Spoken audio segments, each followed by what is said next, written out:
అభిషేక్ శర్మ, ఇషాన్ కిషన్ టీంకి దూరమయ్యారా? సంజు శాంసన్ ప్లేయింగ్ 11లోకి వచ్చేశాడా? పాకిస్తాన్తో మ్యాచ్పై తిలక్ వర్మ ఏం చెప్పాడు? ప్రెస్ కాన్ఫరెన్స్లో ఇచ్చిన 5 బిగ్ అప్డేట్స్ ఏంటో మీరు తెలుసుకోండి బాస్. టీమిండియా T20 వరల్డ్ కప్లో ఆల్రెడీ యూఏఈని ఓడించింది. నమీబియాను చిత్తు చేయడానికి సిద్ధమైంది. ఈ మ్యాచ్ ఢిల్లీలో జరగనుంది. అయితే అంతకుముందు టీమిండియా స్టార్ ప్లేయర్ తెలుగు తేజం తిలక్ వర్మ ప్రెస్ కాన్ఫరెన్స్లో ఏం చెప్పాడో ఇప్పుడు చూసేద్దాం. పీసీలో తిలక్ని అడిగారు, టీమిండియా పాకిస్తాన్తో మ్యాచ్ ఆడబోతుంది కదా, ఈ మ్యాచ్పై మీ ఒపీనియన్ ఏంటి అని. దానికి తిలక్, పాకిస్తాన్తో మ్యాచ్ అంటే ఇప్పుడు ఎగ్జైట్మెంట్ వస్తుంది, ఉత్సాహం వస్తుంది. ఎప్పుడెప్పుడు మ్యాచ్ మొదలవుతుందా అని ఈగర్గా వెయిట్ చేస్తుంటాం. ఈ మ్యాచ్ ఆడాలి అనుకుంటున్నా, ఈ మ్యాచ్ కోసం గ్రౌండ్లో అడుగు పెట్టాలి అనుకుంటున్నా. మాకెప్పుడైతే కన్ఫర్మ్ న్యూస్ వచ్చిందో పాక్తో మ్యాచ్ జరుగుతుంది అని, ఆ క్షణం నుండే మేము చాలా ఎగ్జైట్తో ఉన్నాం అన్నాడు. మరి పాకిస్తాన్తో మ్యాచ్ కోసం మీరంతా సిద్ధంగా ఉన్నారా? ఎందుకంటే first India versus Pak match జరగదు అని చెప్పారు కదా అని పీసీలో అడగ్గా తిలక్ వర్మ, మేం పాకిస్తాన్తో మ్యాచ్ కోసం అన్ని విధాలా సిద్ధంగా ఉన్నాం. మేం మా ప్రాక్టీస్ని ఎప్పుడూ వదలం. ఎప్పుడైనా ఎలాంటి మ్యాచ్కైనా మేం అన్ని వేళలా సిద్ధంగా ఉంటాం. యాక్చువల్గా మా ప్రాక్టీస్ షెడ్యూల్ రిలీజ్ అవ్వగానే స్టార్ట్ అవుతుంది. అలా మొదలయ్యే మా ప్రాక్టీస్ షెడ్యూల్ ఎండ్ వరకు కొనసాగుతూనే ఉంటుంది. సో ఆబ్వియస్లీ పాకిస్తాన్తో మ్యాచ్ కోసం మేము అన్ని విధాలా సిద్ధంగా ఉన్నాం అన్నాడు. ఆ తర్వాత అభిషేక్ శర్మ ఎలా ఉన్నాడు?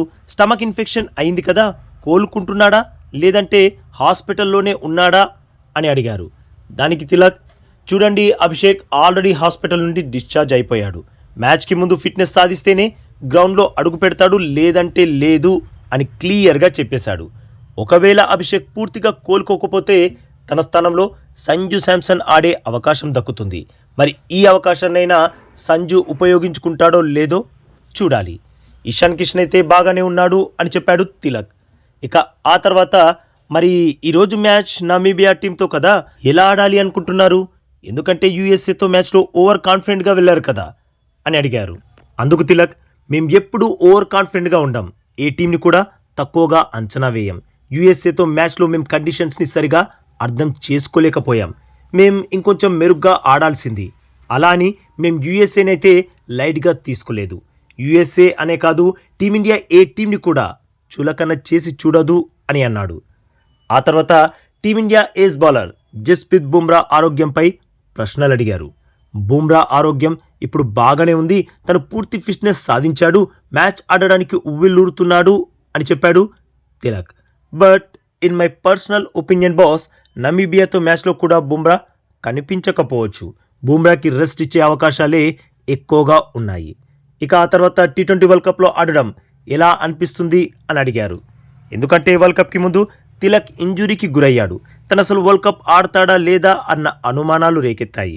బట్ ఫైనలీ ఇంజురీ నుండి పూర్తిగా కోలుకున్న తిలక్ టీంతో కలిశాడు. ఇలా వరల్డ్ కప్లో ఆడడం చాలా సంతోషంగా ఉంది అన్నాడు. ఇప్పుడు నా టార్గెట్ ఒక్కటే, T20 వరల్డ్ కప్ని గెలవడం అని అన్నాడు తెలుగు తేజం తిలక్ వర్మ. మరి తిలక్ ప్రెస్ కాన్ఫరెన్స్పై మీ ఒపీనియన్ ఏంటి బాస్? కమెంట్ చేయండి. అలాగే ఈ లేటెస్ట్ అప్డేట్కి ఒక్క లైక్ కొట్టి మన ఛానల్ని ప్లీజ్ సబ్స్క్రైబ్ చేసేసుకోవచ్చుగా బాస్. ఇక ఈ వీడియో చూసినందుకైతే మీ అందరికీ దిల్ సే థ్యాంక్ యూ బాస్.